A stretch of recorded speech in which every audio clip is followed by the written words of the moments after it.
Fala galera, como é que vocês estão? Espero que vocês estejam bem. Tio Léo tá com saudade de vocês, mas por causa do corona, né? Tio Léo agora tá online. Mas vamos lá, meu povo bebê. Hoje a gente vai fazer uma revisãozinha sobre República Velha, tá? Vai relembrar alguns pontos e alguns contextos referentes a esse assunto. Então, roda a vinheta!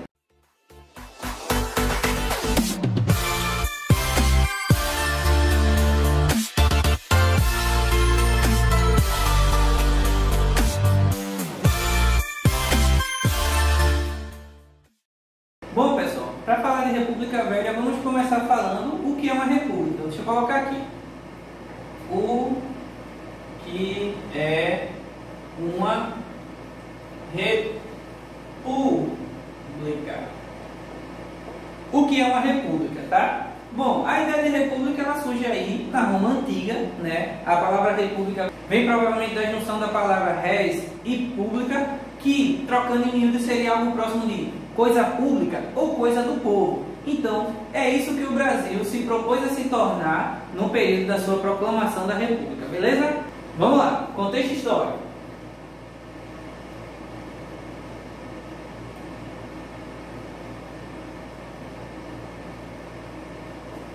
Bom, quando foi proclamada a República?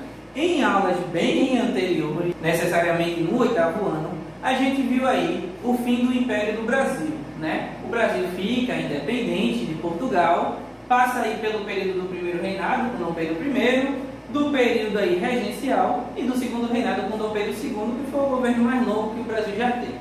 Esse governo que começou com alguns problemas aí no começo, mas depois foi se tranquilizando, terminou sob muita agitação ao final dele. Entre os principais motivos do fim do Império Brasileiro, né, do segundo reinado propriamente dito, a gente tem aí a Guerra do Paraguai, deixa eu colocar aqui, Guerra do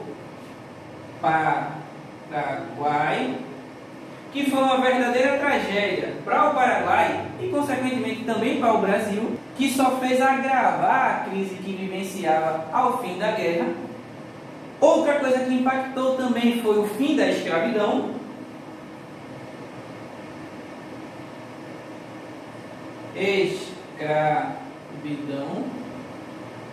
Que mudou toda a configuração social do país. E, por fim, a própria proclamação. Então, deixa eu colocar aqui. Proclamação da República.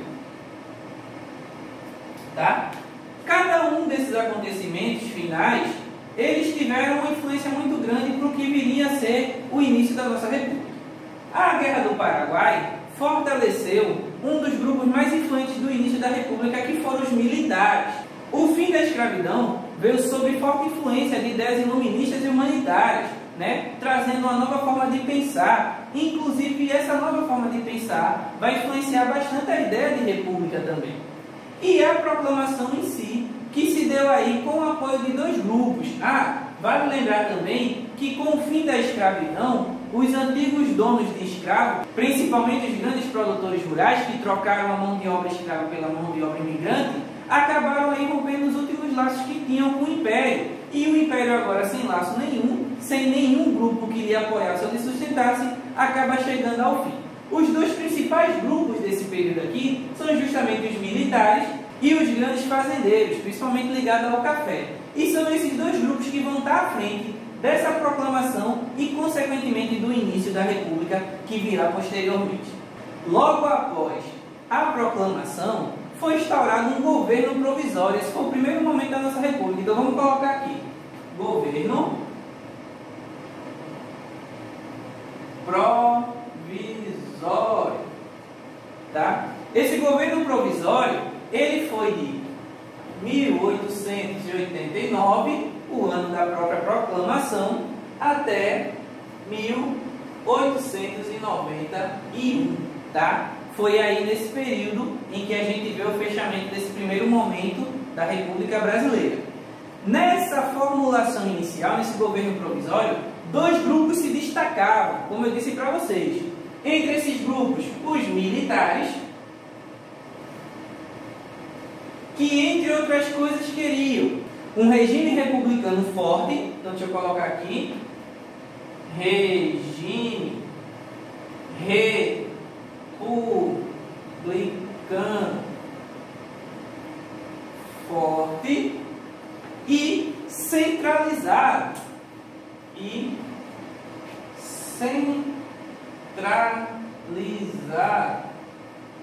Fato esse que os beneficiava por terem encabeçado aí a proclamação em si, beleza? Outra coisa também que foi proposta pelos militares foi o controle do legislativo e do judiciário pelo executivo. Então vamos colocar aí. Controle do legislativo e do judiciário,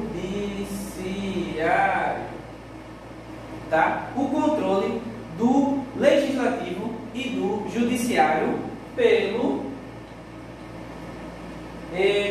executivo, beleza? Bom, essas eram as propostas principais aí. Em resposta a esse grupo, a gente tinha o grupo dos fazendeiros.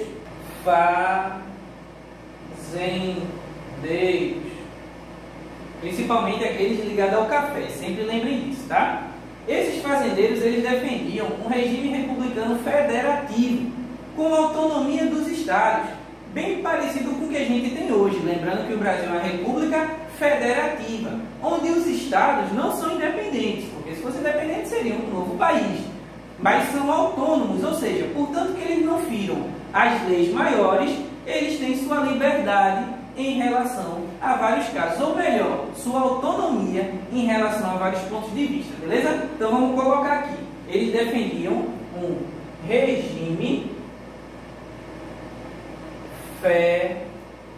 federativo com a autonomia dos estados, com autonomia dos estados, que obviamente era uma proposta que beneficiava esse grupo aqui especificamente, beleza? Vamos dar continuidade. Bom, diante de todas essas discussões, o governo provisório ele resolveu convocar a Assembleia Geral Constituinte, tá? Formando aí o Congresso Nacional Constituinte. Esse congresso era formado por pessoas que tinham a responsabilidade de construir o novo conjunto de leis que regeria esse novo país, ou seja, iriam formar a nova Constituição. Essa discussão durou vários meses e ao final desses vários meses, no ano de 1891, finalmente a Constituição foi finalizada e colocada em prática. Então vamos colocar aqui, primeira Constituição Republicana. Primeira Constituição Republicana, tá? De 1891, tá?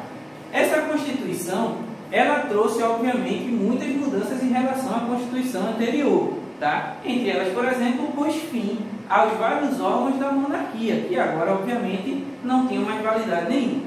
Mas entre as várias coisas que tinha, eu vou citar aqui algumas. Por exemplo, um bastante curioso é o nome do Brasil. O Brasil, que recebeu bastante influência na formação dessa Constituição, da Constituição dos Estados Unidos, resolveu adotar o seguinte nome: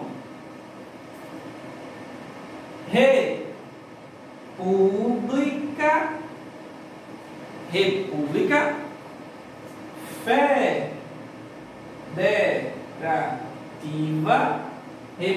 Federativa. Então, naquela questão da centralização do poder ou da federação dos estados, você meio que já viu quem foi que sobressaiu, né?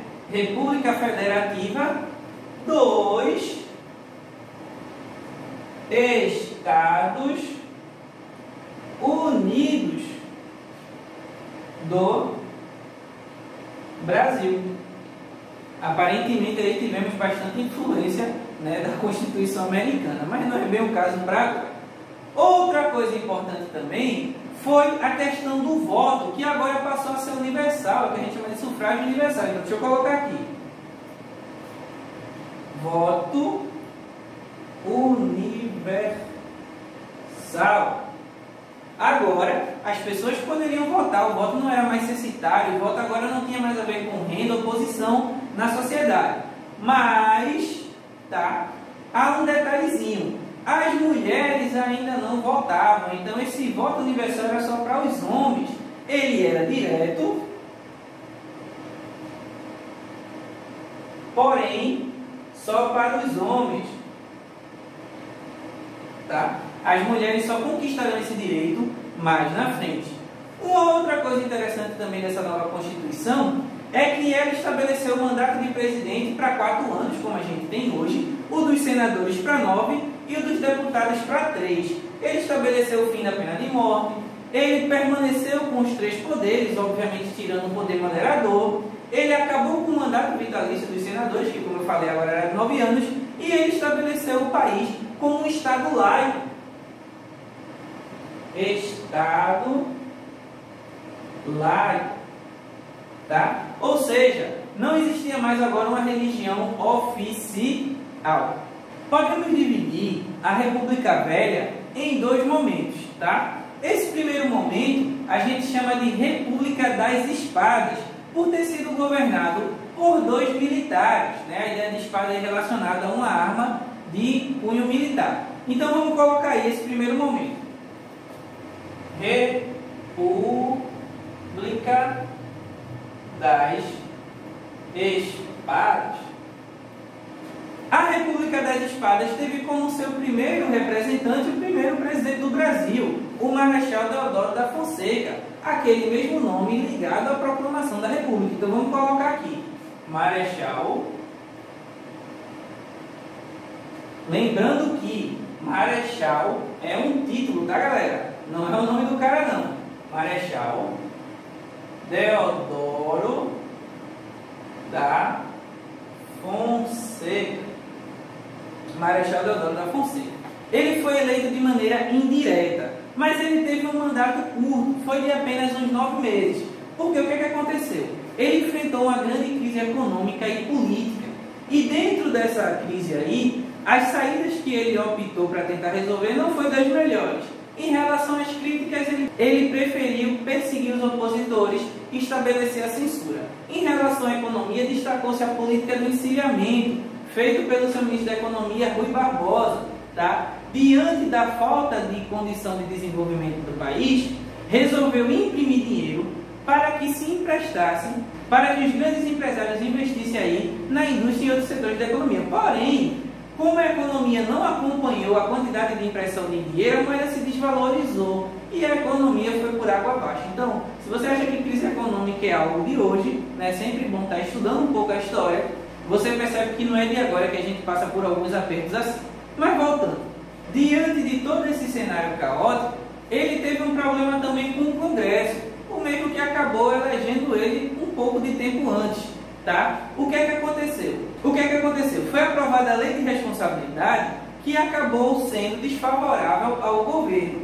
E aí ele simplesmente mandou fechar o Congresso. Isso gerou uma baita de uma confusão. E aí, ameaçado pela Marinha, né, inclusive a Marinha ameaça aí de atacar a capital, né, o presidente acaba renunciando, deixando o cargo para o seu vice, o nosso segundo presidente, Floriano Peixoto. Então vamos colocar aqui, Floriano Peixoto, conhecido como Marechal de Ferro. Floriano Peixoto acaba assumindo de maneira inconstitucional, porque segundo a Constituição, não era para o vice assumir diante daquelas condições. Mas ele seguiu no governo mesmo assim, tá? Ele tinha como críticos dele os governadores dos estados, militares da Marinha e do Exército, entre eles grandes generais. Mas ele tinha a favor dele o apoio de fazendeiros ricos que viam na figura dele possível apoio para as suas ambições.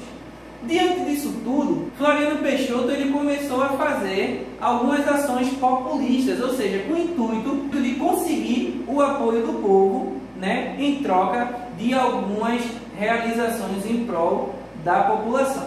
Entre essas realizações, ele diminuiu o preço do pescado, da carne e de alguns outros alimentos.